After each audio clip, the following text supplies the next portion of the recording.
میراث کی د الله او د پیغمبر په اطاعت ویږي او دا دخول لوی کامیابی ده لوی کامیابی مرتب ده په دخول او دخول مرتب ده په دې چې د میراث په قانون عمل وشي نتیجه به دا راوځي چې څوک د میراث په قانون عمل کوي هغه ته الله عظیم الشان کامیابی ورکوي دا د کامیابی اعلان ده چې دا د کامیابی سنتي مقابله کې میراث نه ورکول د خور په حساب باندې قبضه چول د پپو په حساب باندې د مور په حساب باندې دا الله دې معافي وکړي خو د کامیابی مقابله کې صحیح ناکامي نو دغه د ناکامۍ نه د ورپسې وعید دی ښه ومن يعص الله ورسوله آچا چې نافرماني وکړه د الله او د پیغمبر په قانون د میراث کې عمل ونکړو ويتعدى حدود الله او ويتعدى حدوده او تجاوز وکړو د حدود الله تعالی نه د میراث کولي اعتراض کړي يدخله داخل وکي الله تعالی دلرا نار اوردا خالدا فيها همیشه پداورږي ولو دربار عذاب مهين عذاب در رسوا کوونکې د خالدا فيها نه معلومیږي چې دا میراث وي سه ورنکړو ګناه کبیره وکړو نو دی به همیشه په جهنم کې حالانکه دا مذهب د اهل سنت والجماعت نه لري دا خو د خوارج مذهب دی او د انجام په اعتبار سره خدا د معتزله مذهب دی خبر وسی یاد ساتئ خان ويتعدى حدوده کې د تعدی نه مراد صرف دا نه دی چې میراث ورنکو میراث ورنکو دا میراث نو ورکول وته جایز کاری دی لکه یو بنده ناجایز کوي بلدا چې ناجایز وته جایز کاری دی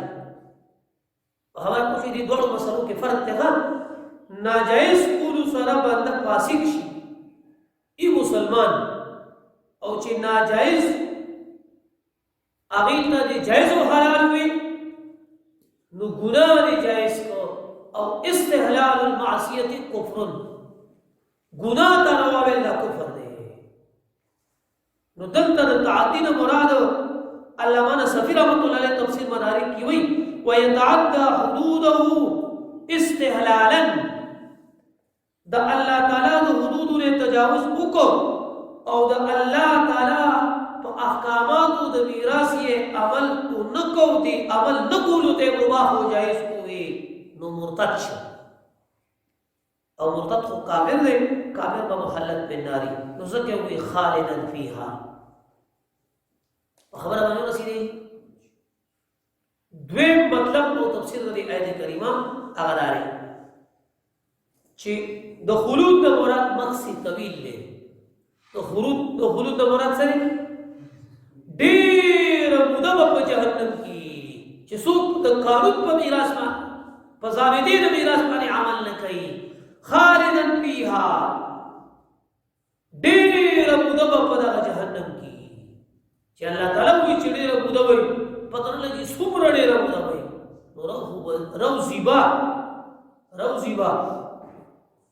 خو که خیال وکړئ چې 25 سال کې په چا باندې اوږيږي نو څه وایي وایي همیشه لیکي عمرې کې په پښتو کې وایي او چې کوم کېمپ کې بندیوانی هغه جیل ته سجن مخلد وایي عرب چې 25 سال کې چا لوي کنه ورته کې وته د سوې جیل ته سجن مخلد نو یې همیشه ودی کی کدا روزي بیا خو د سجن مخلد معنا سره د عمر ډېر ایسه بجیل کې تیر 15 سال پورې مسلې په سپويږي نه چې ورسې 25 سال جیل کې تیر بیا په کې سپاتې شي خبره پوښو نو د مرګ وروسته همیشه زندگی را او د همیشه زندگی اکثر ایسه وخت دی په جهنم کې د مخلد په نار هونه خو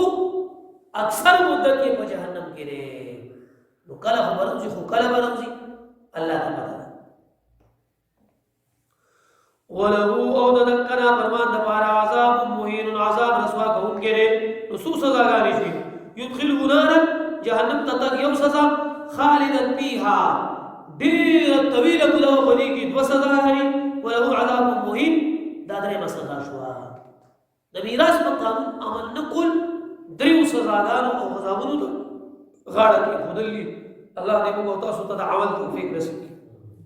ورپسې قانون پوری کوي دا خلاصو لیکي د رکوع نمبر 1 سلور امور انتظامیه دي د معاشري د اصلاح لپاره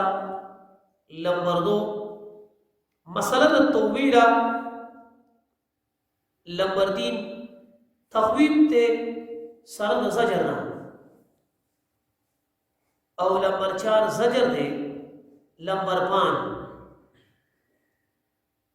علت نہ اغسطو دے علت عدم الاخذ آیت کی وضاحت روان دے اصطلاح سے بولی گئی علت عدم الاخذ میرا سطور ہو رہی رکوتا واللاتي ياتين الفاحشه داڑو بے امر انتظامی دے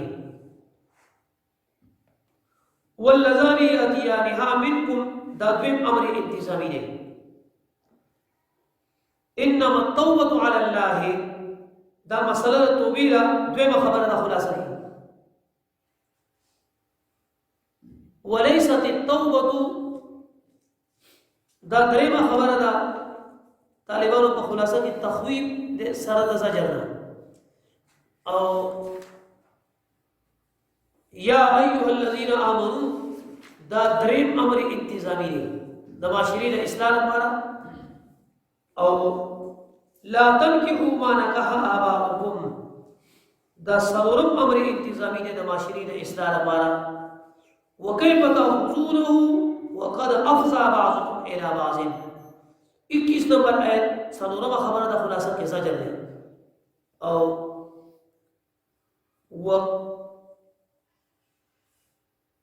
وقد افضى بعضكم الى بعض دا علت دنر اغسطو علت عدم الاخذ وضاحت انشاءاللہ